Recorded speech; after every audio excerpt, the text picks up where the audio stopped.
Hi, I'm Master Anubis. I wanted to show my Predator 1 sculpture that I just finished and some of the tools and techniques that I've used to create it, as well as some of the techniques I used to make the tools and what I used.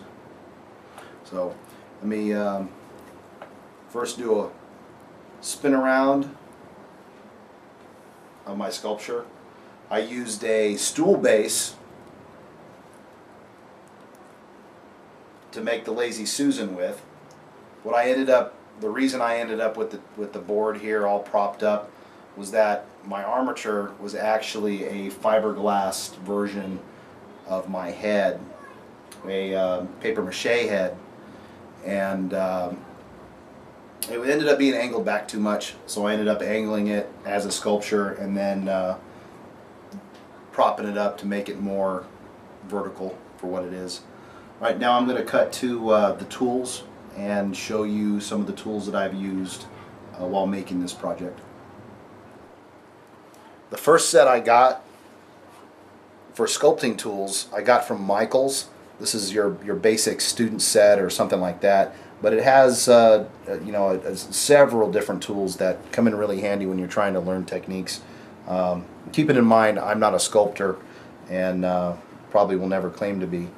The second set I ended up getting was this metal set from Harbor Freight, and it's actually been a really good set too, even though it's kind of rough. You got to kind of go in some of them and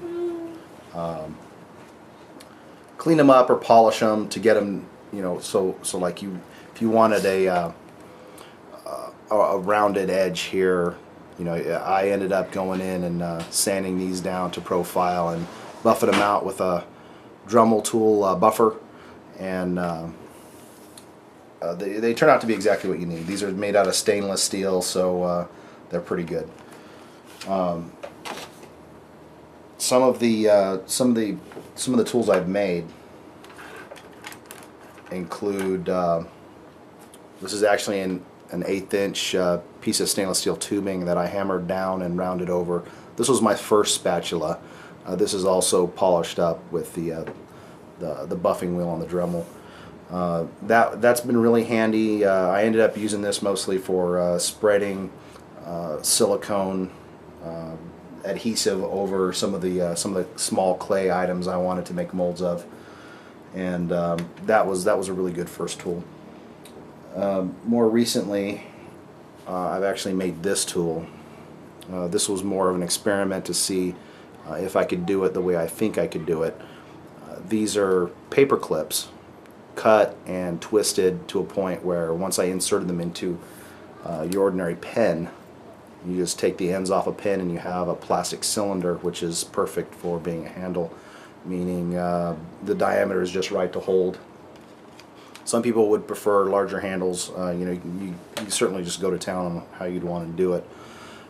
Here you actually see the epoxy putty that I used, and I ended up making this tool. This basically just is kind of a shape just to practice on, proof of concept, and I was able to make a really nice tool with it's real sturdy, and this one's actually heated up and crimped together, and it's solid. It's not going anywhere.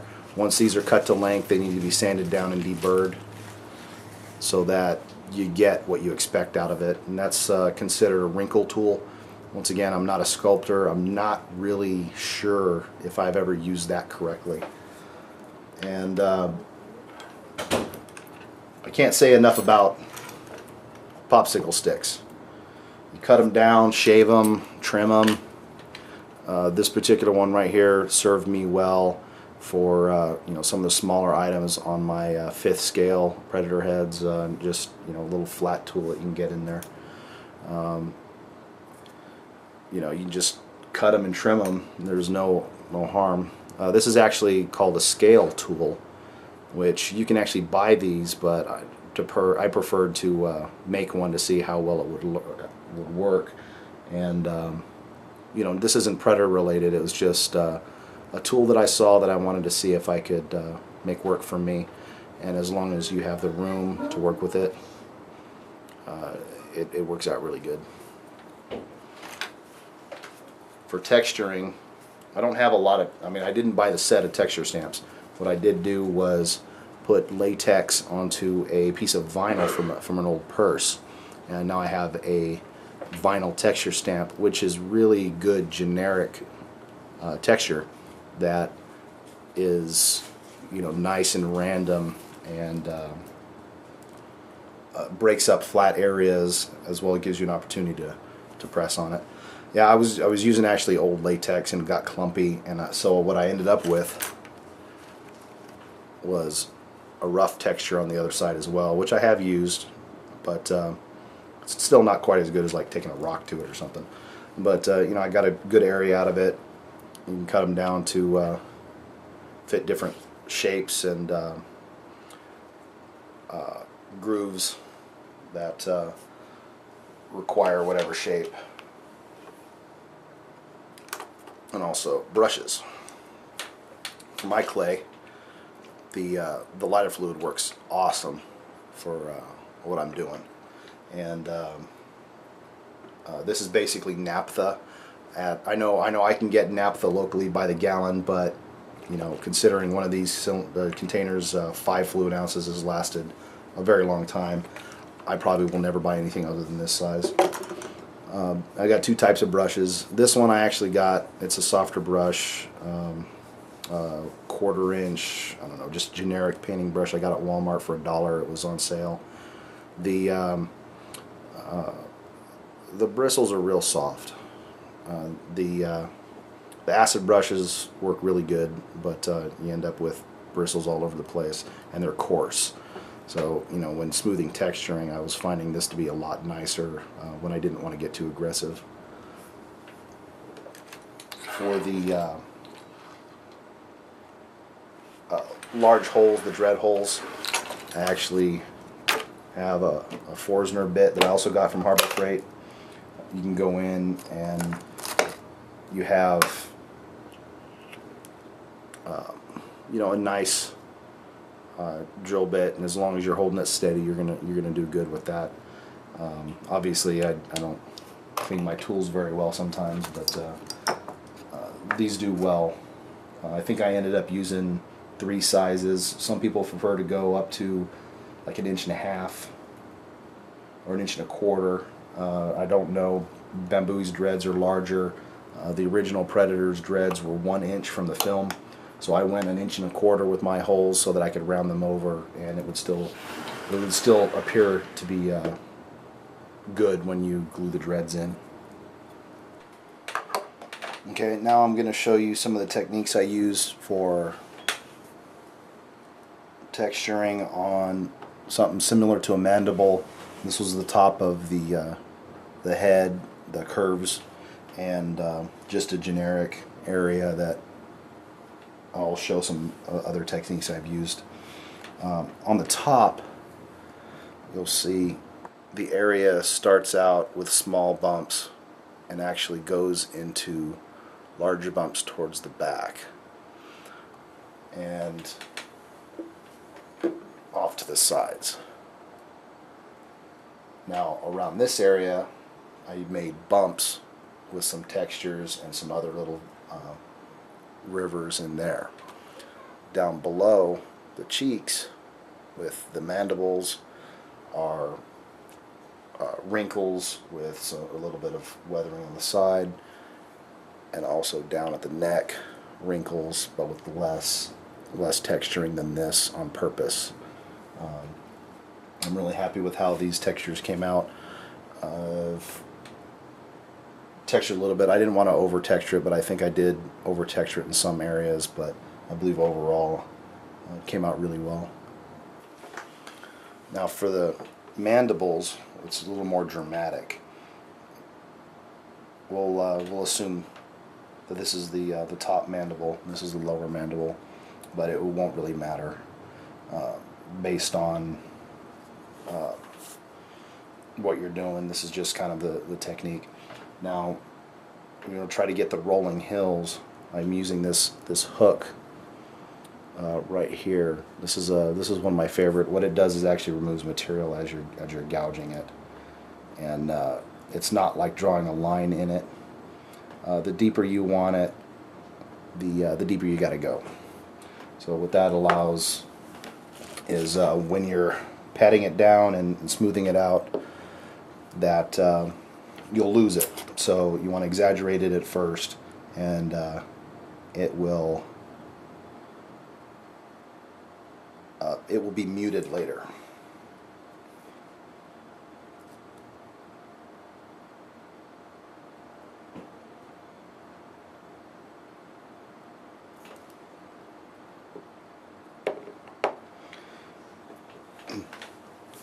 So as you see right now, it just looks like two lines.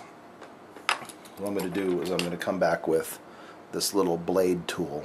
It's not actually sharp, but it's a really, really nice tool.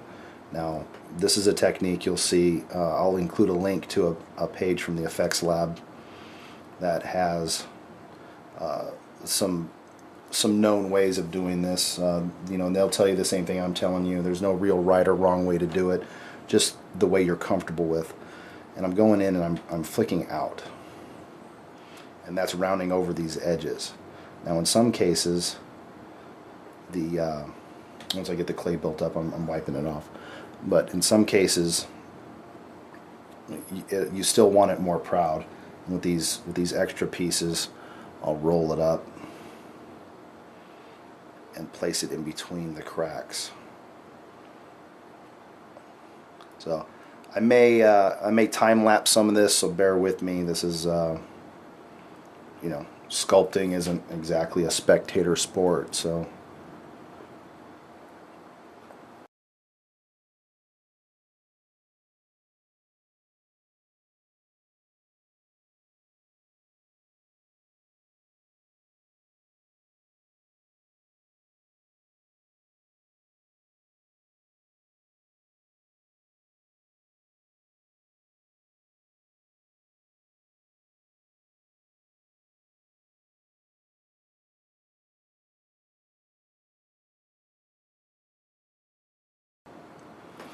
See, I built it up there, and I'm moving it in just a little bit. You should be able to get your fingers in there, smear it out. Now, with wrinkles, you know, every little piece is going to be different than the next little piece, so there's going to be times where it's going to look a little too symmetrical.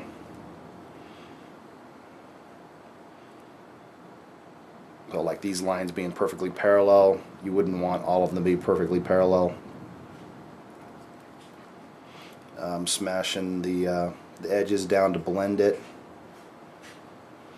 You can see it's still flat there, but that's actually going to be okay for what I want texture-wise, or shape-wise rather.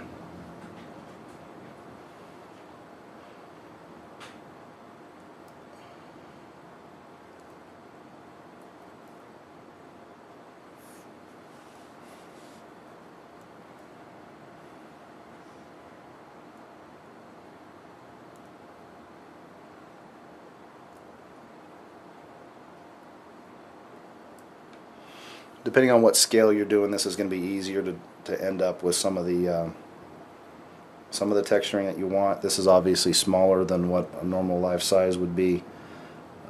Probably call this half scale at this point. But as you can see, it's getting rounded over, and that's the effect I'm looking for. So with real life wrinkles, you know, you end up with something in between. Now, this isn't displaced, so in this case I'm just going to go in and kind of cut out a V groove. You can kind of have a, you know, field day with texturing.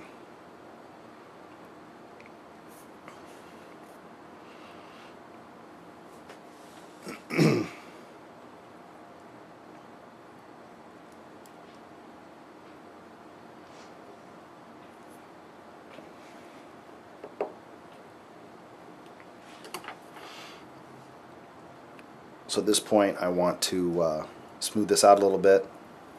I'm going to be using the lighter fluid. I'm going to show you, I'm going to start off with coarse. I'm going to use just enough to reanimate the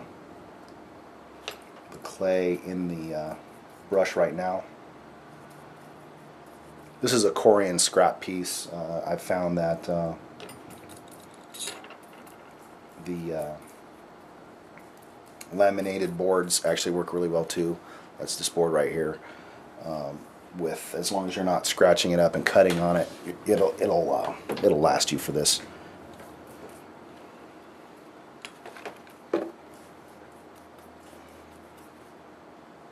Okay, so initially what I'm going to run through, I'm just going to wet it down. You don't need to douse it, but as you can see, it's thoroughly covered. The clay is reacting to it right now, and then if I go in another pass, you can see the brush strokes up here. What happens then is it's starting to liquefy it, and you're losing some of the detail, which at this point is fine. However, you really don't want to leave the brush strokes. So this is what I'm referring to as a coarse brush in that respect. But I'm running with the grain of what I cut, because if I go horizontally, it'll start filling the cracks, which may be something you want to do, but it's not my intent at this point. But now I'm going to go through and do it with the soft brush. This brush will not leave brush strokes.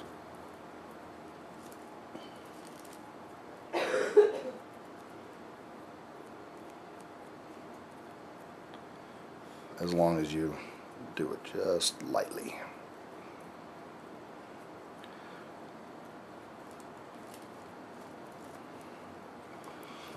And that's consistent with the shape I'm looking for at this point.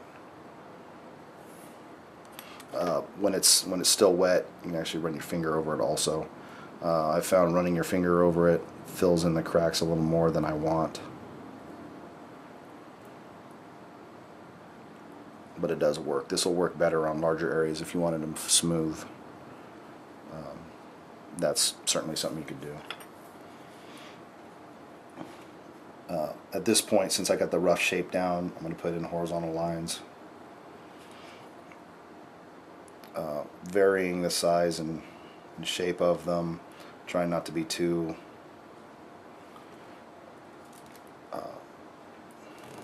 repeating.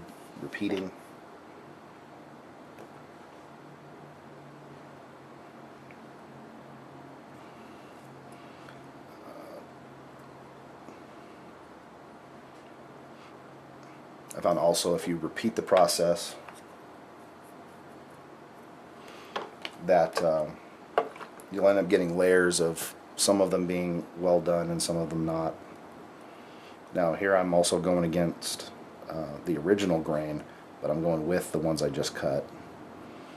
These may not come out the way I want because of the way I scribed them, but that's one thing nice about clay is I can just fill them in or go over them again.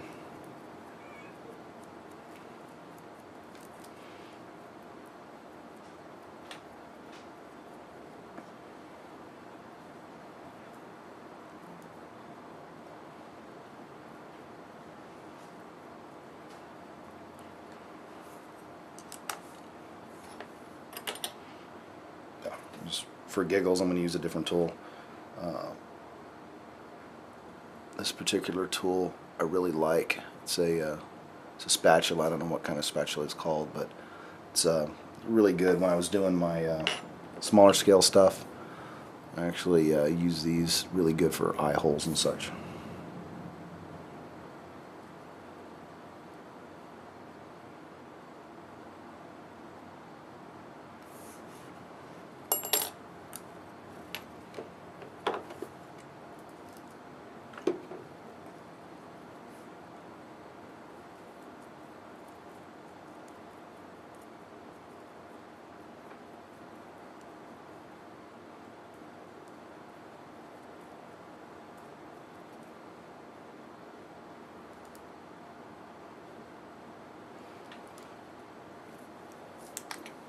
I'm going to let that cure.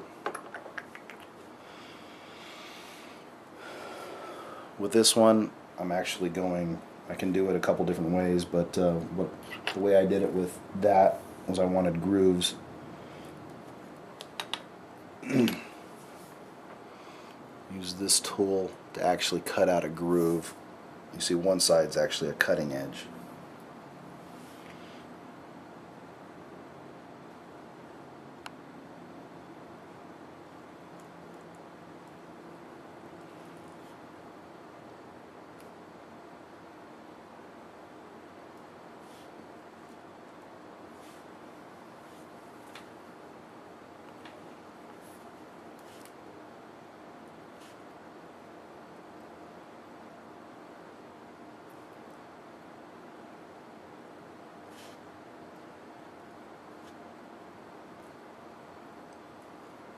Come up with a pattern.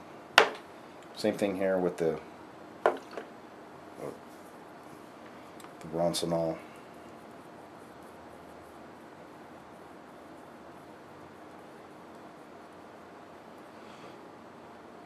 Let that soak in.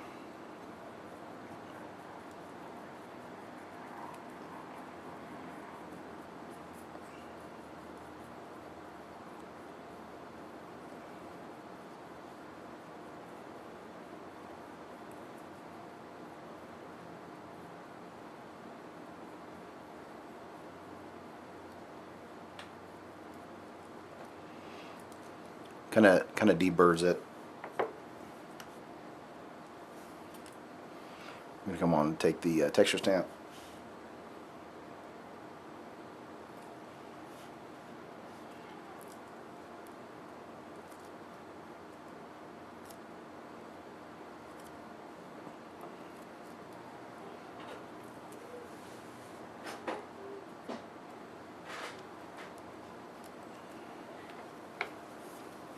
It's going to mute it quite a bit,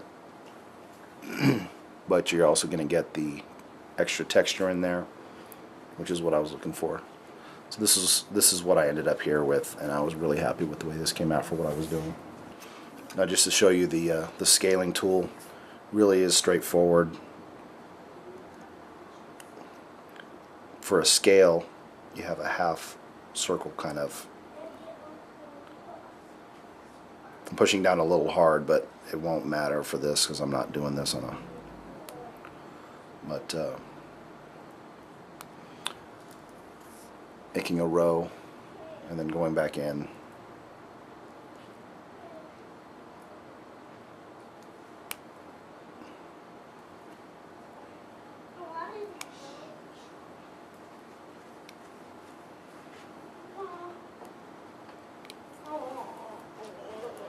There you go with that. Okay, that's it. Thanks for watching.